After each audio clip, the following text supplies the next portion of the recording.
సేవ చేస్తున్నటువంటి పనిపాట్లలో దేవుడు తోడుగా ఉండాలని ఈ కుటుంబాన్ని దీవించాలని ప్రార్థించడం.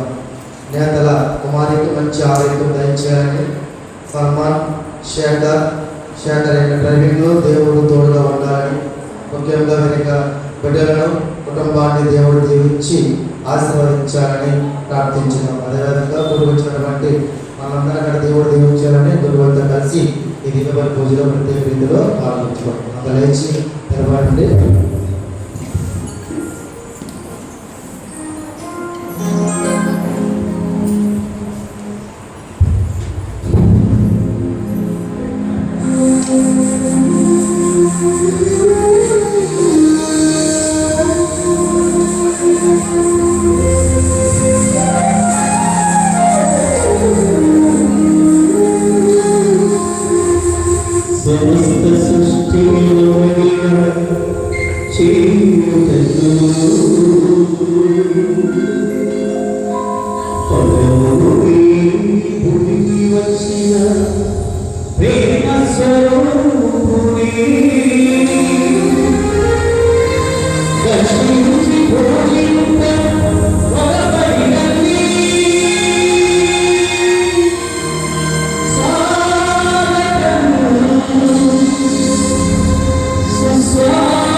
మరియా పావన జనని నీకు శుభము.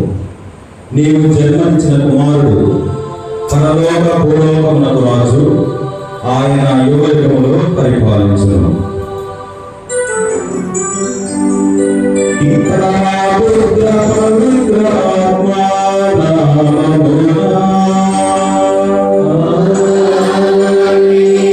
మన ప్రభువైన యేసుక్రీస్తు కృప, సర్వేశ్వరుని ప్రేమ, పవిత్ర ఆత్మ సహవాసం మీ అందరితో ఉండునుగాక.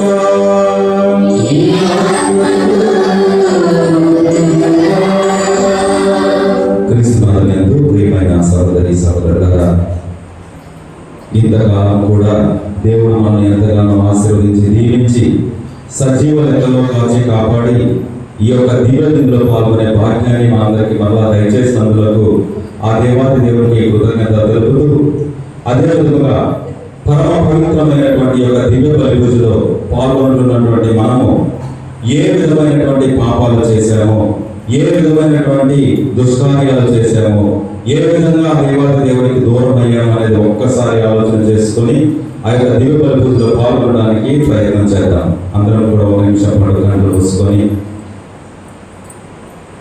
గడిచిన కాలం అంతా కూడా కాచి కాపాడిన దేవునికి స్తుతులు స్తోత్రములు చెప్పుకుంటూ ఈ యొక్క పరమ పవిత్ర దివ్య బలి పూజలో పాల్గొంటున్నటువంటి మనము ఆ దేవాది దేవునికి విరుద్ధంగా చేసిన ప్రతి ఒక్క పాపాన్ని, అది చిన్నది కావచ్చు, పెద్దది కావచ్చు, యెషయా గ్రంథం 59:2 చెప్పినట్లుగా మీ పాపములు మీ ముందు దేవునికి మధ్య అడ్డుగోడగా ఉన్నవి అని యెషయా ప్రవక్త కలుగుతూ ఉన్నారు. ఆ యొక్క అడ్డుగోడను తొలగించుకోవడానికి ప్రయత్నం చేద్దాం. ఆ దేవాది దేవుని ఆశీర్వాదాలు మనకు రావాలి అన్నా, ఆ దేవాది దేవుని యొక్క ముఖము మనకి కనిపించాలి అన్నా, మన యొక్క పాపం అనే గోడను మన యొక్క హృదయం నుండి తొలగించుకోవాలి. అప్పుడు ఆ దేవాది దేవుని యొక్క దీవెనలు ధారాళంగా మన జీవితంలో అనుభవించబడదు. ఒక్క నిమిషం పాటు కళ్ళు మూసుకొని ధ్యానం చేద్దాం. ఎటువంటి పాపం నన్ను దేవునికి దూరం చేస్తూ ఉంది, ఎటువంటి పాపం నన్ను దేవునికి దగ్గరగా రాకుండా చేస్తూ ఉంది, ఎటువంటి పాపము నాకు దేవునికి అడ్డుగోడగా నిలుస్తూ ఉంది, ఏ విధమైనటువంటి పాపము నన్ను దేవుని దీవెనలు పొందకుండా చేస్తూ ఉంది, ఒక్కసారి జ్ఞాపకపరచుకొని ప్రభువా నన్ను క్షమించండి, నా పాపము మన్నించండి, మానవ బలహీనత వలన చేసినటువంటి ప్రతి ఒక్క పాపములు కూడా నీ ముందు కన్నీటితో ఒప్పుకుంటూ ఉన్నాను ప్రభువా, నాకు పాప క్షమాపణ దయచేయమని ప్రత్యేక విధంగా ప్రార్థన చేసుకున్నాను. సహోదరి సహోదరులారా, ఈ పూజను నెరవేర్చే యోగులకు మన పాపములను ఒప్పుకుందాము. సర్వశక్తి గల సర్వేశ్వరుని చెందలను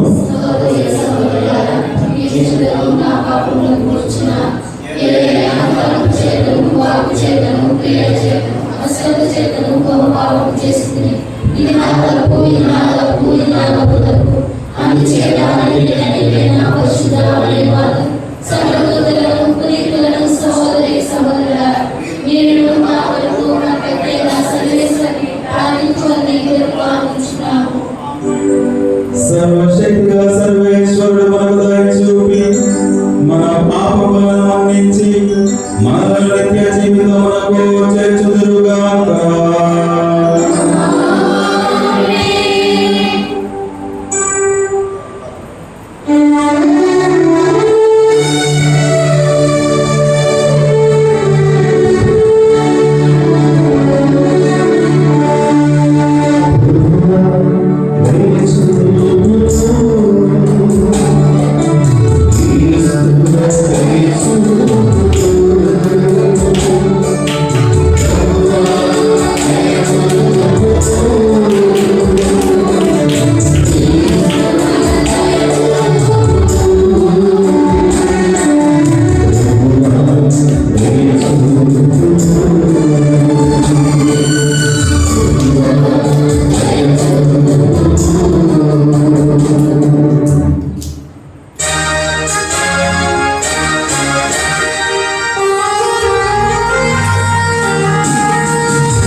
ప్రార్థించుదము. మా ప్రభువు సర్వేశ్వర, మీ సేవకులకు మేము శారీరకముగాను మానసికముగాను సదా ఆరోగ్యము అనుభవించుచు సంతోషించు భాగ్యమును మాకు దయచేయము. నిత్య కన్యకయు పరిశుద్ధ మరియమ్మ గారి ప్రార్థన సహాయమున ఇహలోక దుఃఖ దురితముల నుండి ముక్తి పొంది పరలోక నిత్యానందము తరగతి అనుభవించుదుముగాక. మీతో కలిసి పవిత్రాత్మతో సహా యుగయుగములో జీవించుచు పరిపాలించుడు మా నాథుడైన క్రీస్తు ద్వారా ఈ మనవి చేయుచున్నాము.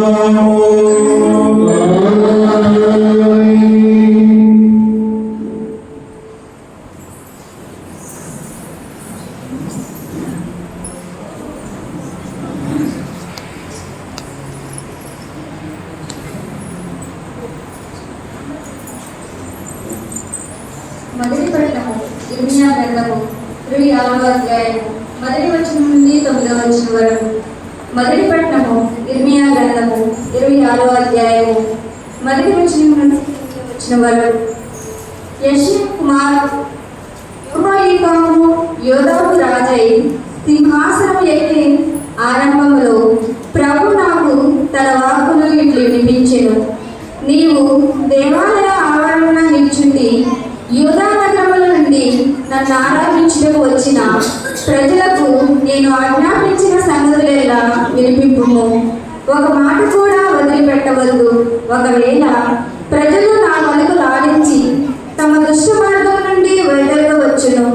అప్పుడు నేను నా మనసు మార్చుకొని వారి దుష్టాడులకు వారిని నాశనం చెయ్యను. నీవు ప్రజలతో నా మాటలుగా ఇట్లు చెప్పుము. మీరు నేను ఇచ్చిన ధర్మశాస్త్రమును పాటించి నాకు విధేయులు కావాలని చెప్పి తిని నేను మీ యొద్దకు పంపవచ్చిన నా సేవకులకు ప్రవక్తల పలుకులు ఆలింపవలని కోరితిని. కానీ మీరు వారి మాటలు వినలేదు. మీరు నా మాట పాటింపలేని ఈ దేవాలయము నాకు శీలో దేవాలయము పట్టిన గతియే పట్టింతును. ప్రపంచంలోని జాతులెల్లా ఈ నగర నామమును శాపవచనముగా వాడుకుందురు. యాజకుల, ప్రవక్తలు, ప్రజలు ఎల్లరూ నేను దేవాలయమున ఈ మాటలు చెప్పుటను వినిరి. నేను ప్రభువు చెప్పు మనవి సంగతులను చెప్పిన వెంటనే యాజకులు, ప్రవక్తలు, ప్రజలెల్లరూ నన్ను పట్టుకుని నీకు మరణ శిక్ష తప్పదు, ఈ దేవాలయమునకు శీలో దేవాలయమునకు పట్టిన గతి పట్టినని, ఈ నగరము పాడవడుగా దీనిలో ఎవరు వసింపరని ప్రభు పేరు మీదుగా నీవేళ ప్రవచించితివి అని అరచిరి. అంతటా జనులు దేవాలయమున నా చుట్టూ గుమిగూడిరి. ఇది ప్రభువాకు.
మత్తయి శుభవార్త 13వ అధ్యాయము 53వ వచనం నుంచి 58వ వచనం వరకు. మత్తయి శుభవార్త 13వ అధ్యాయము 53వ వచనం నుంచి 58వ వచనం వరకు. యేసు ఈ ఉపమానములను ముగించి అచ్చటి నుండి వెడలి తన పట్టణమును చేరెను. అచ్చట ప్రార్థనా మందిరములో ఉపదేశించుండగా ప్రజలు ఆశ్చర్యచకితులై ఇతనికి ఈ జ్ఞానము, ఈ అద్భుత శక్తి అచ్చటి నుండి లభించినవి అని అనుకునేది. ఇతడు ఒంటరి కుమారుడు కాడా? ఇతని తల్లి మరియమ్మ కాదా? యాకోబు, యోసేపు, సీమోను, యోదాలు ఇతని సోదరుడు కాదా? ఇతని సోదరీమణులు అందరూ మన మధ్యన లేరా? అట్లయినా ఇవి అన్ని యువకులు ఎట్లు పొందెను అని ఆయనను తృణీకరించిరి. అప్పుడు యేసు వారితో, ప్రవక్త స్వదేశమందును స్వగృహమందును తప్ప మరెందును సన్మానింపబడకపోడు అని పలికెను. ఆ ప్రజల అవిశ్వాసం వలన ఆయన అతడు ఎక్కువగా అద్భుతములను చేయలేదు. ఇది క్రీస్తు సువిశేషము. క్రీస్తువానికి స్తుతి కలుగును గాక.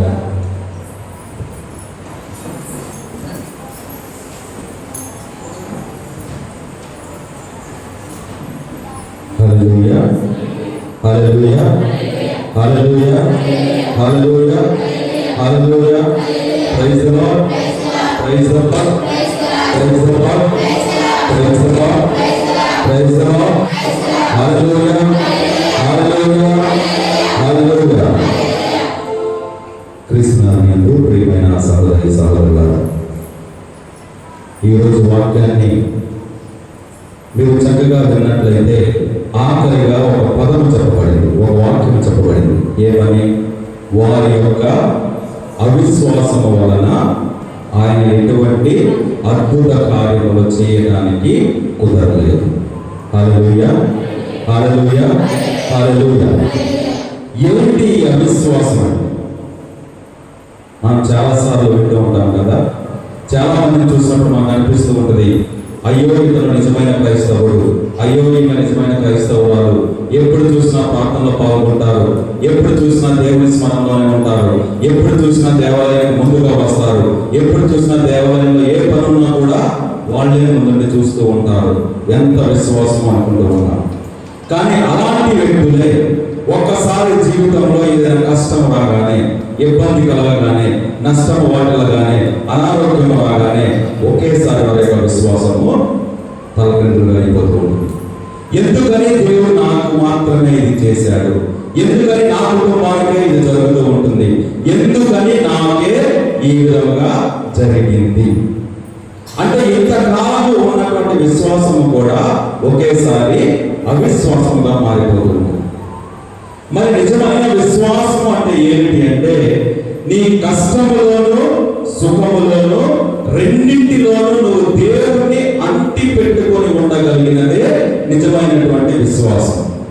అందుకే చూడండి, బాగున్నప్పుడు అన్ని బాగున్నప్పుడు అందరం కూడా ప్రైజ్ లార్డ్ అంటాం, హల్లెలూయా అంటాం, ఆమేన్. కానీ ఏదైనా కొంచెం జరగగానే, ఏదైనా కొంచెం ఇబ్బంది కలగగానే, ఏదైనా కొంచెం అవమానం కలగగానే మనందరం కూడా చర్చిని వదిలేస్తాము, దేవుణ్ణి కూడా వదిలేస్తాము. అలాంటి వాళ్ళు చాలా మంది ఉన్నారు. ఏంటంటే చర్చికి రావట్లేదంటే, నాకు మైకి లేదు పాటలు పాడడానికి అని మానేసిన వాళ్ళు ఉన్నారు. ఏంటంటే చర్చికి రాలేదంటే, నన్ను చాలా పక్కలేదు ఫాదర్, మానేసేసాను అన్న వాళ్ళు ఉన్నారు.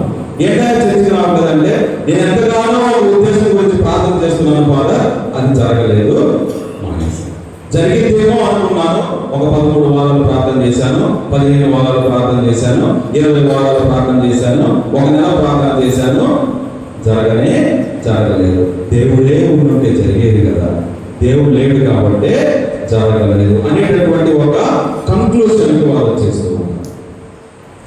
మరి ఒక క్రైస్తవురాలుగా బైబిల్ మొత్తం తెలిసినటువంటి ఉన్నటువంటి నువ్వు ఏ విధంగా నీ విశ్వాసాన్ని నిరూపించుకుంటున్నావు? చూడండి, చాలా మంది ఈ విధంగానే విశ్వాసులుగా ఉన్నట్లుగా ఉంటారు, కానీ నిజమైన విశ్వాసము ఉండనే ఉండదు. చాలా మంది క్రీస్తు భగవానుడు తెలిసినట్లుగానే ఉంటారు, కానీ క్రీస్తు భగవానుడే వారికి తెలియనే తెలియదు. నిజంగా క్రీస్తు భగవానుడే తెలుసుంటే వారి జీవితం ఎప్పుడో మారుండే. నిజంగా క్రీస్తు భగవానుడు అనుభూతే నీకు కలిగి ఉంటే నీ జీవితం ఎప్పుడో మారుండే. నిజంగా క్రీస్తు భగవానుడు నువ్వు మాట్లాడి ఉంటుంటే నీ జీవితం వేరే రీతిగా ఉంటుంది. ఉదాహరణకి పునీత పౌలు గారు క్రీస్తు భగవానుడు ఎన్నిసార్లు కలిశారు? హల్లెలూయా, హల్లెలూయా, హల్లెలూయా, హల్లెలూయా. పునీత పౌలు గారు క్రీస్తు భగవానుడు ఎన్నిసార్లు కలిశారు? కలిశారు అసలు? అందరం బైబిల్ పట్టుకొచ్చాను కదా, అందులో పేజీ నలగకూడదు, మాసిపోకూడదు, మడత పడకూడదు. ఎలా తీసుకొచ్చామో మళ్ళీ అలాగే తీసుకెళ్ళి చక్కగా ఆ దేవుళ్ళు పెట్టాయి. హల్లెలూయా, హల్లెలూయా, హల్లెలూయా. క్రీస్తు భగవానుడు నీకు నాకు తెలియదు అంటే నీకు నాకు బైబిల్ కూడా తెలియదు అని అర్థం. చాలా మందికి బైబిల్ తెలియనే తెలియదు. అందులో ఏముంది, ఏం చెప్తుంది, ఏ విధంగా క్రీస్తు భగవానుడు చేరడానికి నాకు మార్గం చూపిస్తుంది అనేది మనకి చాలా మందికి తెలియనే తెలియదు. చాలా సంతోషం కదా. హల్లెలూయా, హల్లెలూయా, హల్లెలూయా, హల్లెలూయా, హల్లెలూయా. క్రీస్తు భగవానుడిని పౌలు గారు ఒక్కసారి కూడా కలవలేదు, కానీ ఆయన స్వరాన్ని విన్నారు. ఎప్పుడైతే దమస్కు నగరం నుంచి ఆయన బయలుదేరారో వాళ్ళని చంపుదామని క్రైస్తవుల్ని, ఆయన వెళుతూ ఉన్నటువంటి మార్గంలో ఒకే ఒక్కసారి క్రీస్తు భగవానుడి స్వరాన్ని విన్నారు. ఏమని? సౌలు సౌలు నన్నేలా హింసిస్తున్నావు. ఆ ఒక్క మాటతో, ఆ ఒక్క అనుభూతితో పౌలు గారి జీవితమే మారిపోయింది. అంతవరకు క్రీస్తు భగవానుడు అంటే పడనివాడు, అంతవరకు క్రీస్తుని అనుసరించిన వారిని చంపేసిన వాడు, అంతవరకు క్రీస్తుని ఎవరెవరైతే అనుసరిస్తూ ఉంటున్నారో వాళ్ళని చంపాలని ఒక లెటరే తీసుకున్నవాడు ఆయన కోసమే మరణించేటటువంటి ఒక వ్యక్తిగా పౌలు గారు మారిపోయారు. ఎందుకని? ఆ స్వరము అంత గొప్పది, ఆ మాట అంత గొప్పది, పలికిన వ్యక్తి అంత గొప్ప. మరి నీ జీవితంలో, నా జీవితంలో ఎందుకని అంత విశ్వాసము రావడం లేదు? ఇన్ని దివ్య బలి పూజలో పాల్గొంటూ ఉన్నాం కదా, ఇన్ని ఆరాధనలో పాల్గొంటూ ఉన్నాం కదా, ఇన్ని వాక్యాలు వింటూ ఉన్నాం కదా, ఇన్నిసార్లు బైబిల్ చదువుతూ ఉన్నాం కదా, ఎందుకని మన జీవితాలు క్రీస్తు భగవానుడిలో పాల్గొని పోవడం లేదు? ఎందుకంటే నువ్వు నేను క్రీస్తు భగవానుడిని ఒక్కసారి కూడా కలుసుకోలేదు. హల్లెలూయా, హల్లెలూయా, హల్లెలూయా, హల్లెలూయా. మన జీవితం ఎలా ఉంటుందంటే పైకి మాత్రమే ఒక క్రైస్తవ జీవితంగా కనిపిస్తూ ఉంది, పైకి మాత్రమే ఒక భక్తివంతమైన జీవితంగా కనిపిస్తూ ఉంది, పైకి మాత్రమే నలుగురు మెచ్చుకునేటటువంటి ఒక జీవితంగా కనిపిస్తుంది. కానీ దేవునికి నచ్చేటటువంటి జీవితము మన యొక్క జీవితంలో లేనే లేదు. ఉదాహరణకి ఒకసారి క్రీస్తు భగవానుడు తన శిష్యులు తీసుకొని వెళుతూ ఉన్నప్పుడు ఆయనకి మంచిగా ఆకలిస్తుంది. ఆకలిస్తున్నప్పుడు దూరంలో ఒక చెట్టు కనిపించినప్పుడు ఆ చెట్టు దగ్గర ఎన్ని పండ్లు ఉన్నాయో అని ఎంతో ఆశతో ఆ చెట్టు దగ్గరికి వెళ్ళి వెతుకుతూ ఉంటాడు. ఎందుకంటే చెట్టు చూడటానికి చాలా చక్కగా ఉంది, నిండుగా ఉంది, ఎన్నో కొమ్మలు ఉన్నాయి, ఎన్నో ఆకులు ఉన్నాయి, చాలా చక్కగా కనిపిస్తూ ఉంది. ఇక్కడ నాకు ఫలాలు దొరుకుతాయేమో అని క్రీస్తు భగవానుడు వెళ్ళి వెతకడం ప్రారంభించాడు. వెతుకుతూ ఉండగా ఆయన ఒక్క ఫలము కూడా దొరకనే లేదు. వెంటనే క్రీస్తు భగవానుడు పలికిన మాట ఏంటంటే, ఇంకా నువ్వెప్పటికీ ఫలించగలిగింది. ఒక క్రైస్తవురాలు ఇలాగే ఒక అంజూరపు చెట్టును పోలిన వారిలా ఉన్నారు. పైకి మాత్రమే నిండుగా కనిపిస్తున్నారు, పైకి మాత్రమే విశ్వాసంగా కనిపిస్తున్నారు, పైకి మాత్రమే బైబిల్ పట్టుకొని వస్తారు, పైకి మాత్రమే ఆరాధనలో పాల్గొంటారు, పైకి మాత్రమే దివ్య పూజలో పాల్గొంటారు, పైకి మాత్రమే జీసస్ ఐ లవ్ యు అని చెప్తారు. కానీ లోపల మాత్రము దేవుడు ఆశించినటువంటి ఎటువంటి ఫలము కూడా వారి జీవితంలో ఉండనే ఉండదు. ఏంటి దేవుడు ఆశించేటటువంటి ఆ ఫలాలు? పవిత్రాత్మ ఫలాలు తెలియదు కదా. ఇంటికి వెళ్ళి ఏం చెప్పను? విశ్వాసము. ఓకే, వెళ్ళిన తర్వాత చూసుకున్నాం. మామూలుగా ఒక మనిషికి ఉన్నటువంటి మానవ లక్షణాలు కూడా ఈ కాలంలో ఏ విశ్వాసకి లేనే లేదు. ఆయన నీ నుండి నా నుండి ఆశించేటటువంటి ఆ ఫలాలు ప్రేమ, జాలి, దయ, కరుణ, ఇతరుల ఎడల కోపం లేకుండా ఉండడం, నీ శత్రువులను నువ్వు ప్రేమించడం, వారి కొరకు ప్రార్థించడం, ఇలాంటి చిన్న చిన్న ఫలాలు కూడా ఒక క్రైస్తవురాలిగా, ఒక క్రైస్తవుడిగా మన జీవితంలో కనిపించడం. ఏ విధంగా దేవుడు మనల్ని ఆశీర్వదిస్తుంది. పైకి మాత్రమే నిండుగా కనిపించుకుంటూ ఉండి, పైకి మాత్రమే క్రైస్తవులుగా కనిపించుకుంటూ ఉండి, పైకి మాత్రమే విశ్వాసం చూపించుకుంటూ చివరికి ఒక్క ఫలము కూడా దేవుడు ఆశించినటువంటి ఫలాలు మన జీవితంలో లేనప్పుడు దేవుడు నిన్ను నన్ను చూసి కూడా అదే మాట పలుకుతూ ఉంటాడు. ఏమని? జీవితంలో వీళ్ళు ఫలించగలుగుతుందిగా. ఏంటి వాళ్ళు ఎంత కష్టంగా ఇంత కఠినంగా చెప్తున్నారంటే అదే నిజం. నువ్వు మారకుండా, నువ్వు దేవునికి ఇష్టమైనటువంటి బిడ్డగా ఉండకుండా, నువ్వు దేవునికి నచ్చిన జీవితాన్ని జీవించకుండా ఆశీర్వదించబడాలి అంటే మాత్రము చాలా కష్టం.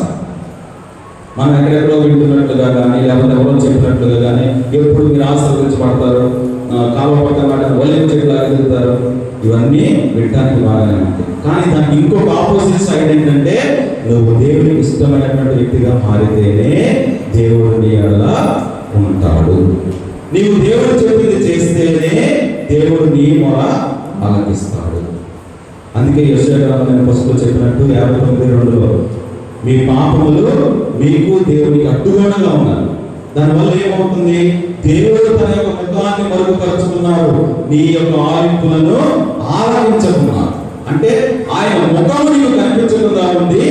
నువ్వు ప్రార్థిస్తే ఆ ప్రార్థన స్వరము ఆయన చేరకుండా ఉంది. ఎందువల్ల? నీ యొక్క పాపాలు ఒక గోడగా ఉండటం వల్ల. మరి ఆ పాపపు జీవితాన్ని అలాగే ఉంచుకొని మనం ఎన్ని ప్రార్థన చేసినా, ఎన్ని ఆరాధన చేసినా, ఎన్ని బైబిల్ పట్టుకొని వచ్చినా, ఎన్ని మొక్కుబడులు తీర్చుకున్నా, ఎంతగా నువ్వు కొలతలు లభించినా, ఏది చేసినా కూడా అంతా కూడా వ్యర్థముగానే అయిపోతూ ఉంటుంది. ఎందుకంటే ఆ గోడ, పాపం అనేటటువంటి ఆ గోడ నువ్వు తొలగించుకోలేదు కాబట్టి నువ్వు దేవుడి దగ్గరికి వెళ్ళలేకపోతున్నావు.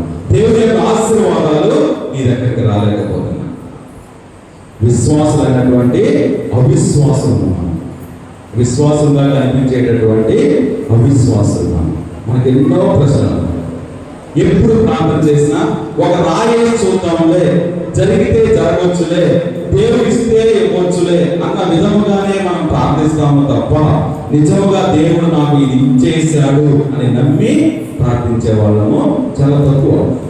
మీ యొక్క ప్రార్థనలు మీరే ఆలోచన చేసుకోండి, ఏ విధంగా ప్రార్థిస్తారు. ఎప్పుడు మన యొక్క ప్రార్థనలు మాకు అది లేదు, ఇది లేదు, అది కావాలి, ఇది కావాలి అన్నటువంటి విన్నప ప్రార్థనలాగే ఉంటుంది. కానీ దేవా నీవు నాకు ఇన్ని ఇచ్చావు, నాకు ఆరోగ్యాన్ని ఇచ్చావు, మంచి కళ్ళని ఇచ్చావు, మంచి చెవులను ఇచ్చావు, మంచి చేతులు ఇచ్చావు, మంచి కాళ్ళని ఇచ్చావు, మంచి కుటుంబాన్ని ఇచ్చావు, మంచి ఇల్లుని ఇచ్చావు, వీటన్నిటికీ కృతజ్ఞతలను చెప్పుకునేటటువంటి కృతజ్ఞత ప్రార్థన మన జీవితంలో ఉండనే ఉండదు. ఎప్పుడు కూడా విశ్వాసం, ఎప్పుడు కూడా విన్నపాలే. అది లేదు, ఇది లేదు, అది కావాలి, ఇది కావాలి. మన ప్రార్థన విధానం ఆ విధంగా మారిపోతూ ఉంది. అవిశ్వాసం అనేటువంటి జీవితాన్ని జీవిస్తూ ఉంటే దేవుడు ఎటువంటి అద్భుతాన్ని మన జీవితంలో చేయలేడు. ఈరోజు స్వార్థలో ఉన్నట్లుగానే వారి యొక్క అవిశ్వాసం వలన ఆయన ఏమీ చేయలేకపోయాడు. అదే విధంగా నీ యొక్క అవిశ్వాసం వలన కూడా దేవుడు నీ జీవితంలో ఏమీ చేయలేకపోతున్నాడు. చూడండి, నీ అవిశ్వాసం గురించి మాట్లాడినప్పుడు మనకి మరియమ్మ గారు, జకరియా ఇద్దరు గుర్తుకు వస్తారు. ఎందుకంటే జకరియా కూడా దేవదూత వెళ్ళి చెప్పింది. ఏమని చెప్పింది? మీరు ముసలిలో అయినప్పటికీ మీకు పిల్లలు పుడతారు కదా అని చెప్పినప్పుడు ఆయన ఏమన్నాడు? నేను ముసలిలో కదా, నాకు ఎంత జరిగిందని అనుమానం. ఇదే మాట మరియమ్మ గారికి చెప్పింది దేవదూత. ఆమె కూడా అడిగింది, ఏమని? ఇది ఎలా జరుగుతుందయ్యా, నేను మగపురుషుడు అడుగుతున్నాను.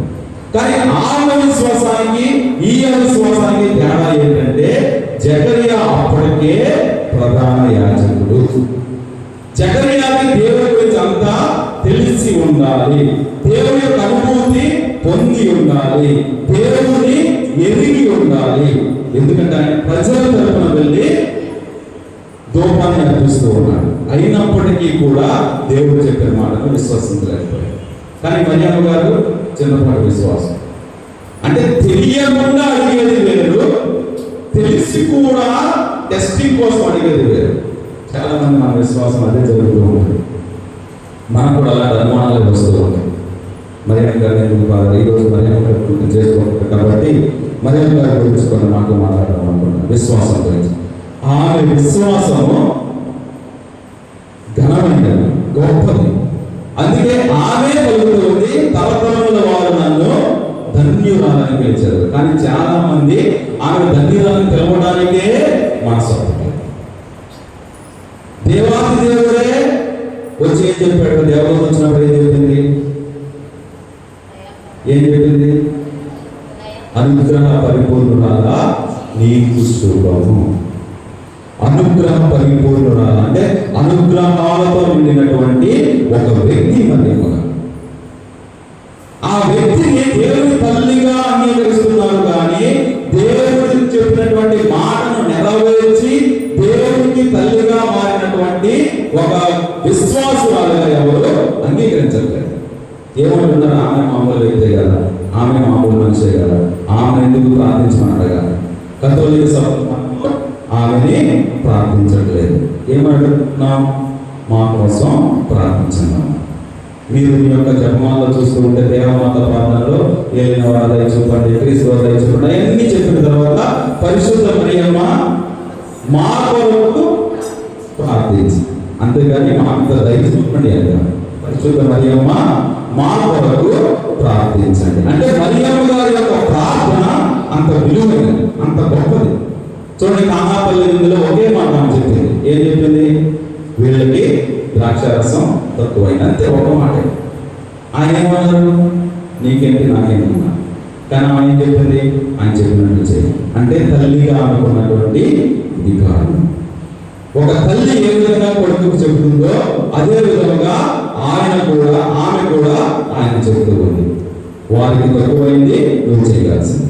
అదే విధంగా నీ జీవితంలో కూడా ఏదైనా కొరకున్నా, కష్టం ఉన్నా, నువ్వు అడగకముందే నీ ప్రక్కన నిలబడి ప్రార్థించినటువంటి వ్యక్తి ఆ మరియ తల్లి. కాబట్టి మరియ తల్లిని అవమానపరచాలి అనే విషయాన్ని మీరు ఎప్పుడు ఎవరో ఏదో అంటున్నారు, ఎవరో ఏదో చేస్తున్నారు, నేను కూడా ఇలాగే ఉంటాను. చాలా మంది అంటూ ఉంటారు కదా, క్రీస్తు భగవానుడే మరియమ్మ గారిని గౌరవించలేదు, ఓ స్త్రీ నాకేమన్నారు, మనకెందుకు గౌరవించాలి? అవునా కదా? చాలా మందికి వచ్చేటటువంటి డౌట్ ఇది.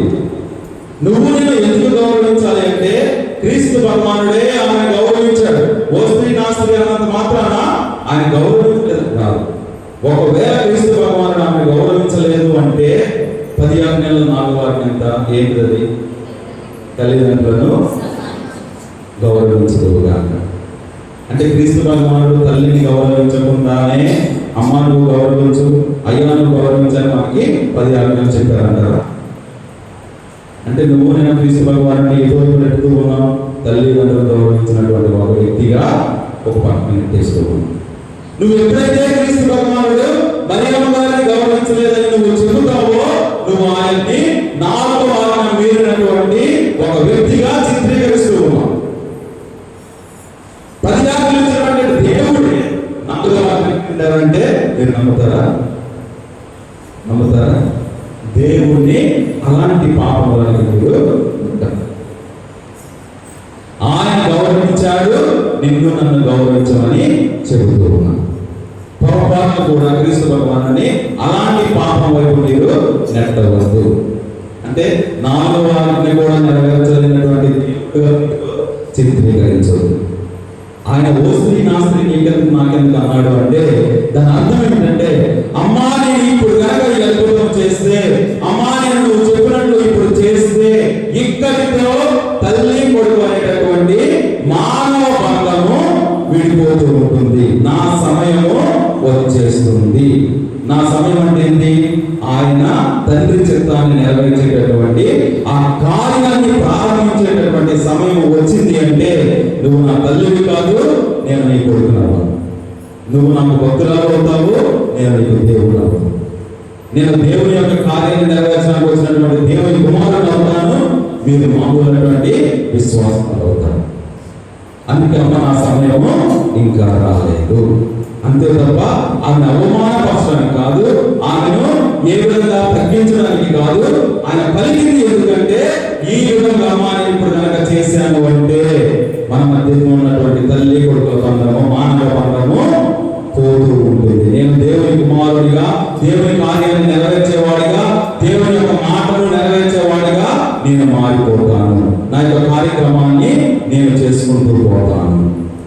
అది నీకు అవసరమా? కొన్ని రోజులు ఆగవచ్చు కదా, నా సమయం రాలేదు కదా, ఎందుకు నన్ను ఇప్పుడే ఇబ్బంది పెడతావు? ఆ ఉద్దేశంతోనే ఆయన ఆ విధంగా అన్నాడు. కానీ ఆమెను అవమానపరచాలని కాదు. ఆయన ఎప్పుడు కూడా మరి తల్లిని అవమానపరచలేదు. వేరే చోట అంటూ ఉంటారు కదా, నీకు పాలిచ్చినటువంటి స్థానములు ధన్యమైనవి అని పలుకుతూ ఉంటారు. అప్పుడు క్రీస్తు భగవానుడు ఏమంటాడు? దేవుని వాక్కును ఆలకించి పాటించేవారు ఇంకా ధన్యులు. అక్కడ కూడా అంటూ ఉంటారు, మరియమ్మ గారిని అవమానపరిచారు కదా.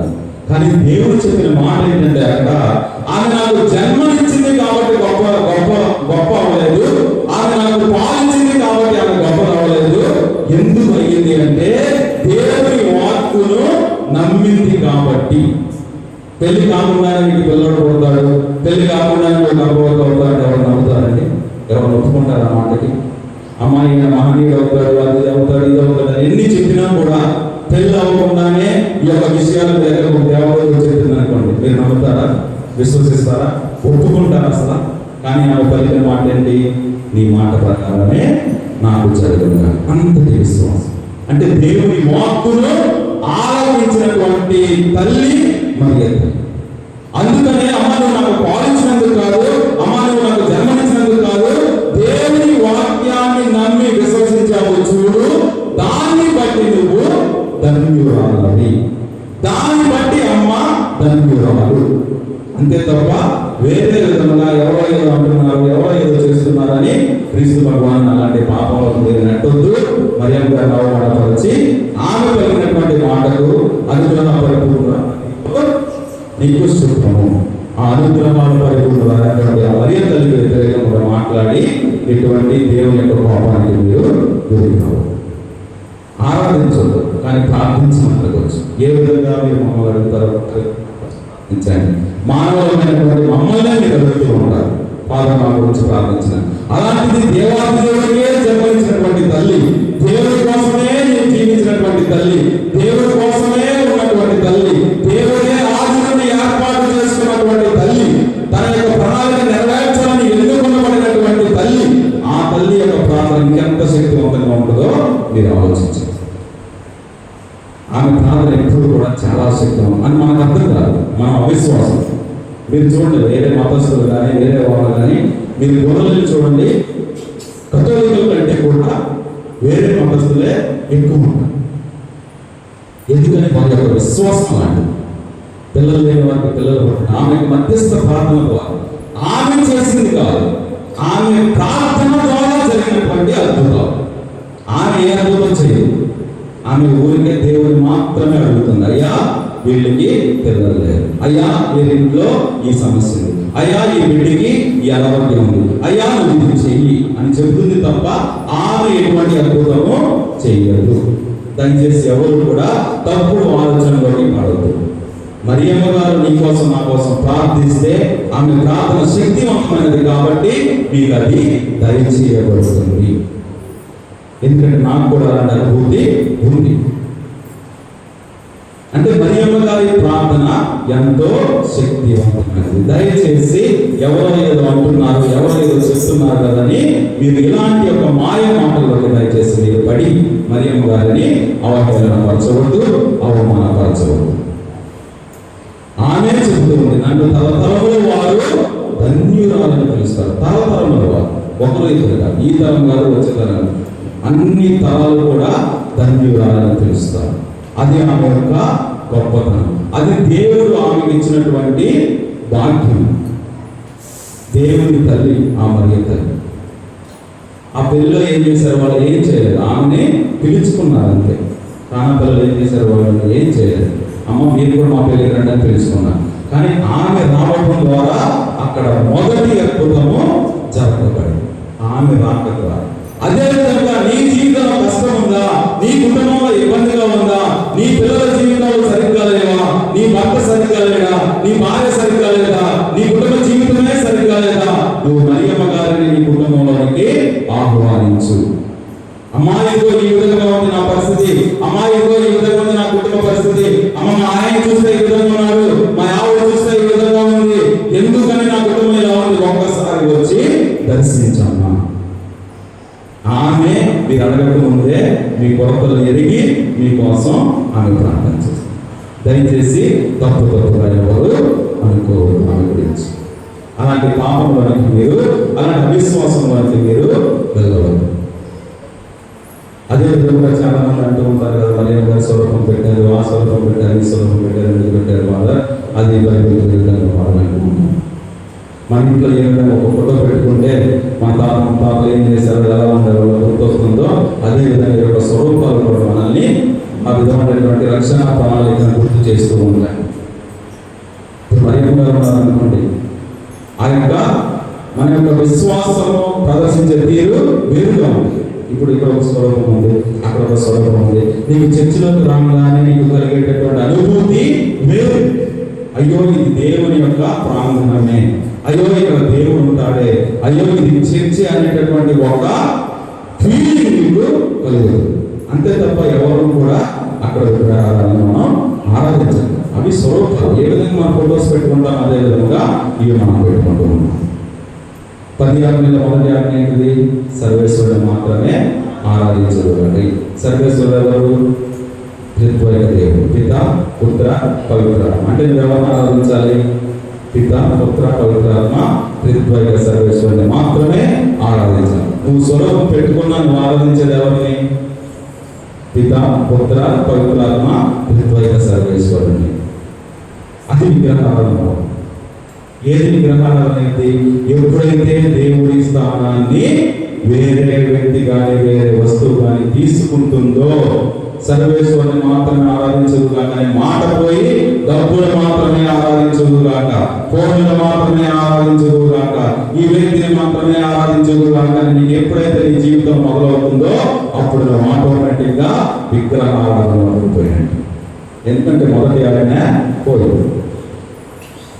చాలా మంది చూడండి, ఈరోజు పని ఉంటుంది, చర్చ్ ఉంది, పనికి వెళ్ళాలా, చర్చ్కి వెళ్ళాలా, ఆడ 1000 రూపాయలు ఇస్తా అన్నాడు. వాడు ఏం చేస్తాడు? అమ్మో 1000 రూపాయలు పోతాయి కదా, ఒకరోజు చర్చిపోయిపోయిందా అని పనికి వెళ్ళిపోతాడు. దేవుడి స్థానాన్ని ఎవరు తీసుకున్నారు? ఎవరు తీసుకున్నారు? పని, డబ్బు. నాకు డబ్బే కావాలి, దేవుడు అని ఇండైరెక్ట్ గా అనుభవం నేను దేవుడు చెప్పేశాను. కొంతమంది పూజ జరుగుతూ ఉంటుంది, ఆ మెసేజ్ చేసుకుంటూ ఉంటాడు. పూన పూజ, దేవుడా ఫోన్. దేవుడి స్థానం ఎవరు తీసుకున్నారు? ఫోన్ తీసేసుకున్నారు. కొంతమంది వ్యక్తులు ఆ హీరో అంటారు, ఈ హీరో అంటారు, లేకపోతే వాళ్ళు అంటారు, వీళ్ళు అంటారు, ఏదో ఒక విధంగా ఆ రోజు ఆ హీరో సినిమా రిలీజ్ అయింది అనుకోండి, ప్రార్థన కూడా ప్రార్థన రాదు, బెనిఫిట్స్ వెళ్ళిపోవాల్సిందే, ఉన్నదాన్ని అమ్మేసుకోవాలని వెళ్ళిపోవాల్సిందే, చూడాల్సిందే. ఎవరు తీసుకున్నారు స్థానాన్ని?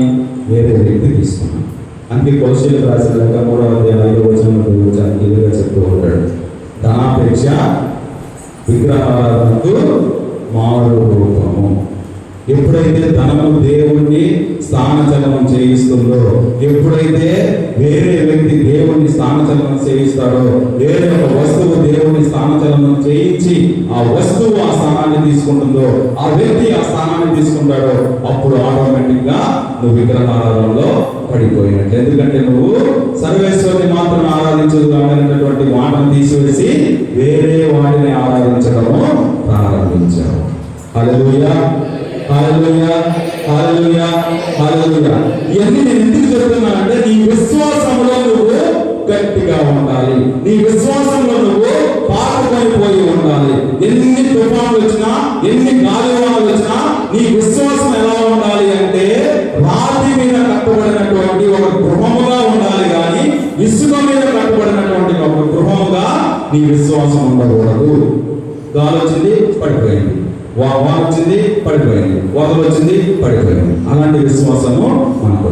ఎవరో ఏదో చెప్పారమ్మా నువ్వు దేశం తప్పన్నారు, విశ్వాసం పోయింది. అమ్మ నువ్వు అక్కడికి వెళ్తున్నావు, అక్కడ వద్దు, ఇక్కడ బాగుంది అంటారు. విశ్వాసం పడి ఇక్కడ మొదలు పెట్టండి. హల్లెలూయా, హల్లెలూయా, హల్లెలూయా, హల్లెలూయా. ఇవన్నీ నేను ఎందుకు చెప్పానంటే మీరు చేస్తుంది మంచి పనులే. ఏ కార్యం అయితే నేను దేవునికి దగ్గరగా చేస్తుందని ప్రతి ఒక్కటి కూడా మంచిదే. ఏ కార్యం అయితే నిన్ను దేవునికి దగ్గరగా చేసి దేవునికి నచ్చిన బిడ్డగా చేస్తుందో అవన్నీ కూడా మంచివే. ఏదైతే నిన్ను దేవుని దూరం చేస్తుందో, దేవునికి నీకు మధ్య అడ్డుగా నిలబడుతుందో అది ప్రతి ఒక్కటి కూడా చెడ్డది. హల్లెలూయా, హల్లెలూయా, హల్లెలూయా, హల్లెలూయా. నీ విశ్వాసంలో నువ్వు పాతుకుపో. నువ్వు ఏది విశ్వసిస్తున్నావో దాంట్లో నువ్వు స్ట్రాంగ్ గా ఉన్నావు. అంతేగాని ఎటువంటి గాలివానలు కూడా నీ విశ్వాసాన్ని కదల్చకూడదు. ఒక్కొక్కసారి మన జీవితం చాలా అల్లకల్లోలంగా కనిపిస్తుంది. రేపు ఏం జరుగుతుందో తెలియకపోవచ్చు, ఏం చేయాలో తెలియకపోవచ్చు, దేవుడు మన చెయ్యి వదిలేశాడేమో అనిపించవచ్చు. అయినా కూడా నీ విశ్వాసము కదలకూడదు. బైబిల్ మనకు అవన్నీ నేర్పిస్తూ ఉంటుంది. ఒకసారి శిశునామంలో ఈ స్వర్గంతో పాటు పడవలో వెళ్తూ ఉన్నప్పుడు మధ్యకి వెళ్ళగానే గాలి, వాన, తుఫాను అన్నీ వచ్చాయి. శిష్యులు ఏం చేశారు? భయపడిపోయారు. అయ్యో గాలివాన వచ్చేస్తుంది, తుఫాను వచ్చేస్తుంది, అలలు పెద్దగా వచ్చేస్తున్నాయి, అమ్మ మునిగిపోతావేమో. వాళ్ళు మర్చిపోయే విషయం ఏంటి? క్రీస్తు భగవానుడు వారితోనే ఉన్నాడు. నువ్వు నేను కూడా మన జీవితంలో అదే చేస్తూ ఉన్నావు. మర్చిపోతాం దేవుడు. దేవుడు మనతో ఉన్నాడు అనే విషయాన్ని మర్చిపోతాం. కష్టం రాగానే, ఇబ్బంది కలగగానే, అనారోగ్యం రాగానే, ఎవరో ఏదో చెప్పగానే, ఏదో జరగగానే మన విశ్వాసము కంగారు పడిపోతాం. ఏ విధంగా శిష్యులు కంగారు పడిపోతూ ఉన్నారు గాలివానం చూసి, నువ్వు కూడా ఆ విధంగా నీ జీవితంలో వచ్చినటువంటి సమస్యలను చూసి కంగారు పడిపోతూ ఉంటావు. కానీ క్రీస్తు భగవానుడు నీతోనే ఉన్నాడన్న విషయాన్ని మర్చిపోకూడదు.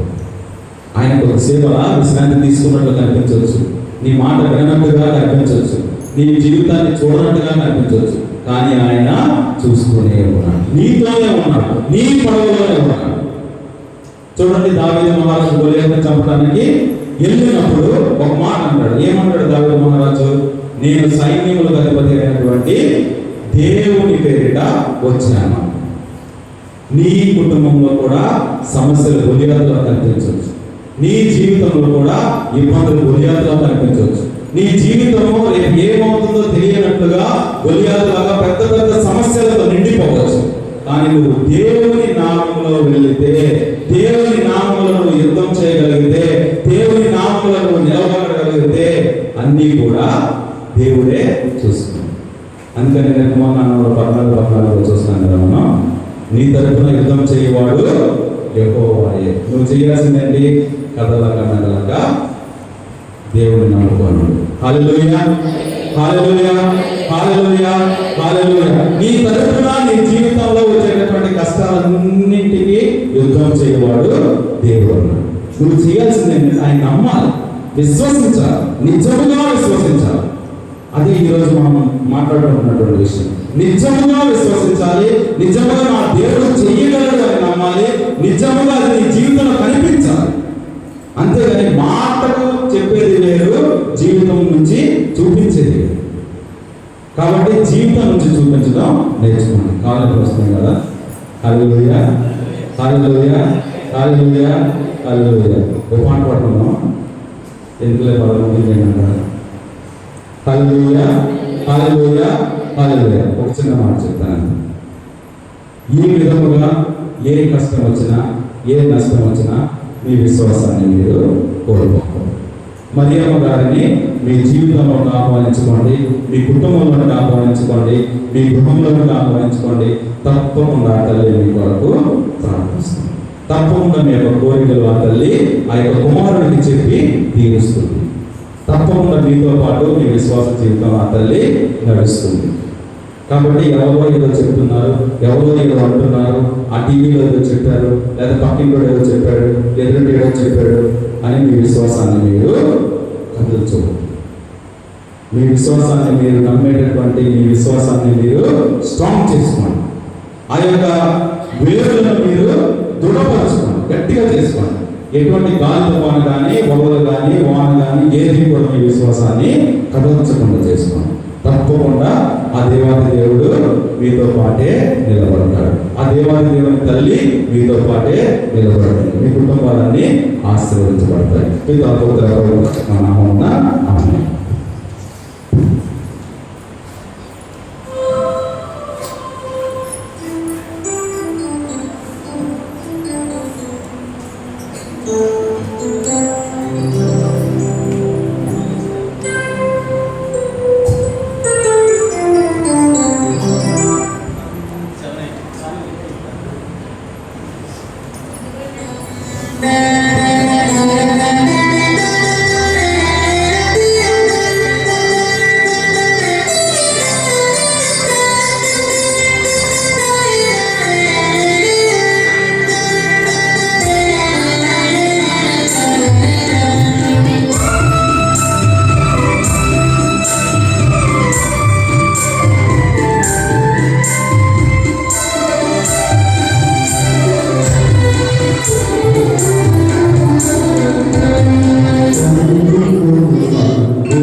సహోదరి సహోదరులారా, నేను మీరు అర్పించి ఈ బలి సర్వశక్తి గణాపతియైన సర్వేశ్వరునికి అంగీకారమన్నట్లుగా ప్రార్థింపుడు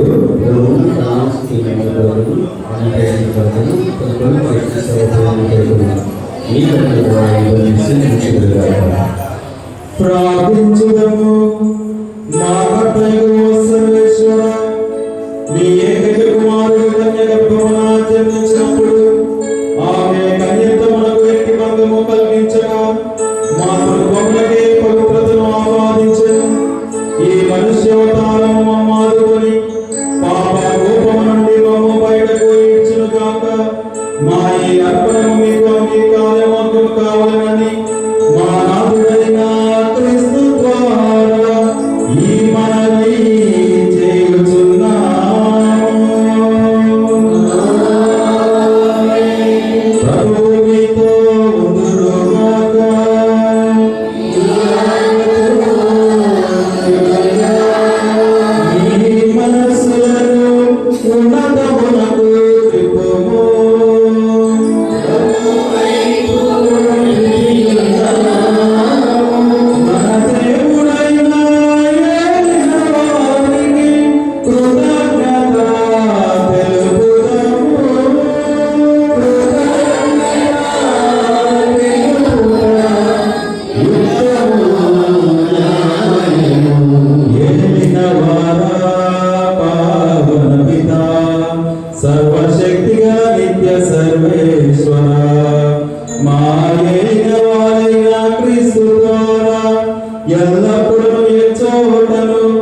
ఈ దినము పరిశుద్ధ కన్య మరియమ్మ దినమును కొనియాడుచు మేము స్తుతించి మహిమపరచుచున్నాము.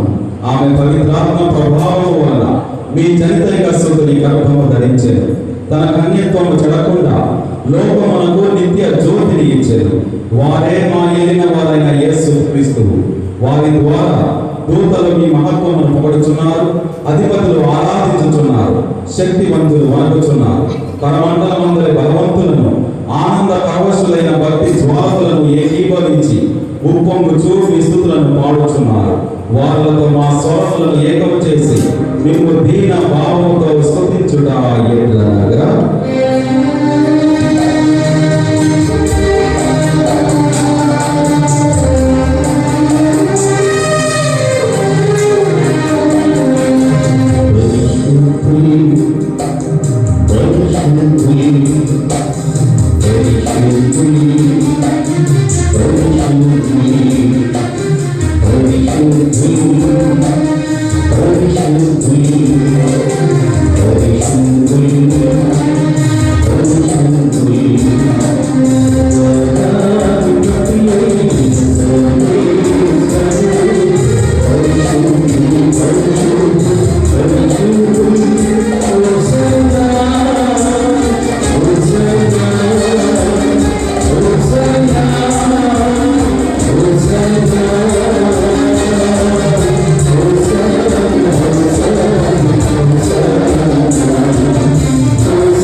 పావన పితా మీరు నిజముగా పరిశుద్ధుడు, సర్వ పవిత్రతకు ఊటయు మీరే.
ఇది మీ కొరకు అప్పగింపబడనున్న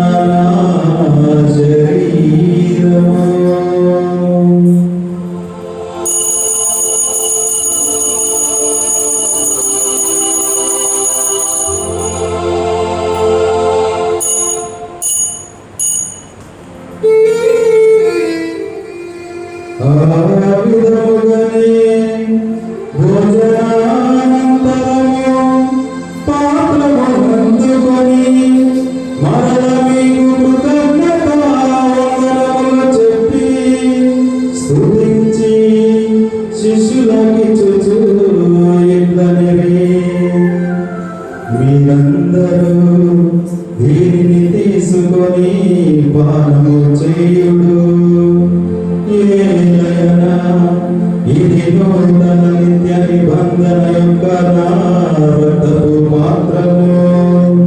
ఇది మీ కొరకును ప్రజలందరి కొరకును పాప పరిహారమునకై ధారపోయబడును. దీనిని నా జ్ఞాపకార్థము చేయుడు.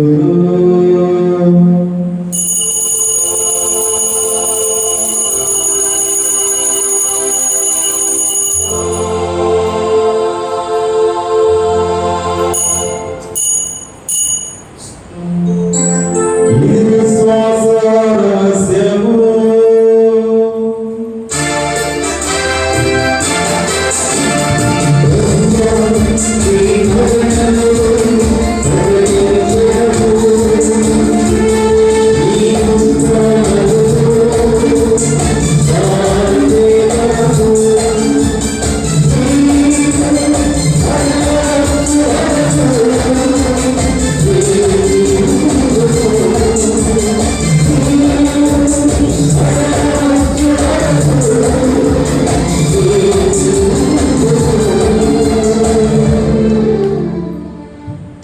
కనుక తండ్రి, వారి మరణమును ఉత్థానమును స్మరించుచు జీవితమనసు ఈ అప్పమును రక్షణ పాత్రమును మీకు సమర్పించుచున్నాము.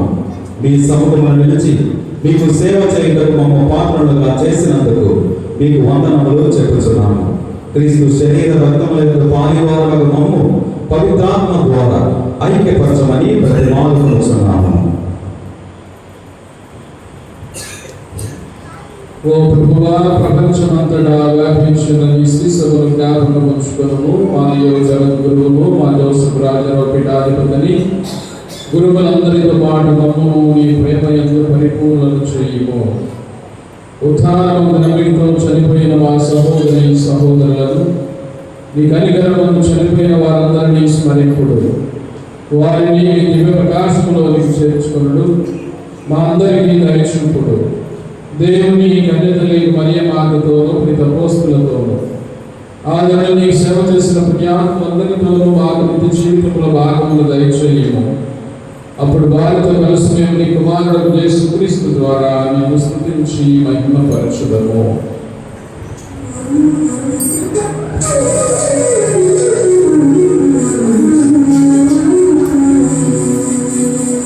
క్రీస్తు ద్వారా క్రీస్తుతో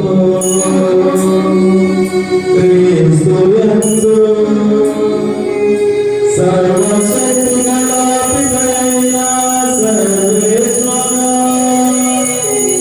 పవిత్రాత్మతో ఏకమైయుండు మీకు యుగ యుగములు గౌరవ మహిమలు కలుగునుగాక.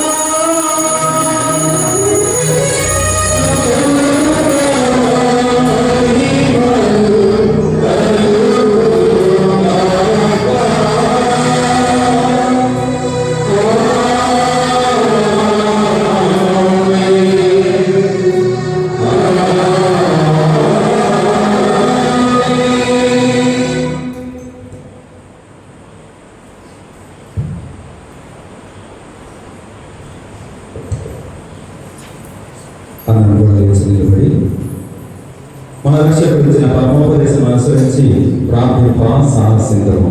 పరలోకమందున్న మా యొక్క తండ్రి,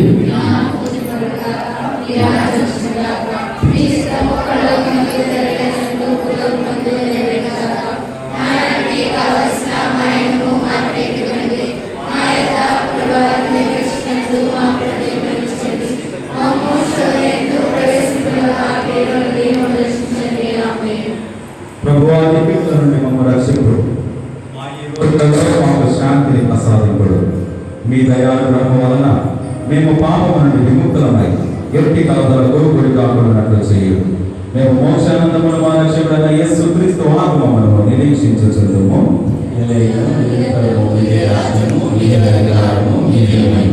సమాధానమును మీకు ఇచ్చుచున్నాను, నా సమాధానము మీకు వస్తువుచున్నాను అని మీ అపోస్తలతో వచించిన ప్రభు అయిన యేసు మా పాపమును లెక్కింపగా మీ శీర్ష విశ్వాసం నిరీక్షింపుడు. మీ చిత్త ప్రకారం దానికి శాంతి సమాధానము దయచేయడు. యుగ యుగములు జీవించుచు పరిపాలించడు వారా. ప్రభుని శాంతి ఎల్లప్పుడూ మీతో ఉండగాక. ఒకరికొకరము సమాధానం తెలుపుకుంటాము.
ఇదిగో సర్వేశ్వరుని గొర్రెపిల్ల, ఇదిగో లోకం యొక్క పాపములను పరిహరించడి ప్రభువు.